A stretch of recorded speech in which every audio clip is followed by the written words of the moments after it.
Dabengwo resigned with immediate effect earlier. It comes as the company faces a looming deadline to pay a crippling fine in Nigeria.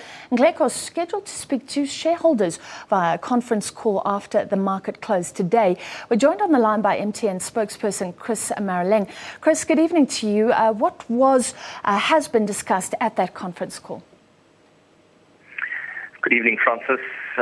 Just to correct you, Mr. Nhleko is not acting as CEO. He's actually executive chairperson, and his previous position was that of non-executive chairperson. This will actually give him the right to engage in executive decisions. I think when we talk of the call today, the primary aspect of the discussions related to Mr. Nhleko's perception of how he would steer MTN out of the situation, and more importantly, what his key priorities would be in the 6 months that he had indicated would be his tenure as executive chairperson. All right, thanks, Chris. Thanks for correcting me. You're right. So he's executive chair. Now, the resignation of the CEO, Sifiso Dabengwo, now just days away from the due date for that fine, suggests that he may have been getting in the way of those negotiations, hindering, not helping the talks in Nigeria. Is that correct? No, this is an incorrect perception of the reasons that were indicated by Mr. Dabengwo as he decided to step down.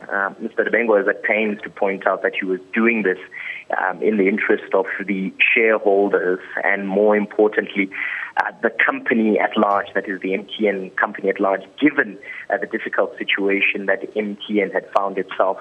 I think it was also the view of the board in their wisdom to confirm Mr. Phuthuma Nhleko as executive chairperson, and this was in light of the extensive experience that he has at MTN. You will also recall, Francis, that it was Mr. Phuthuma during his tenure as a CEO of MTN.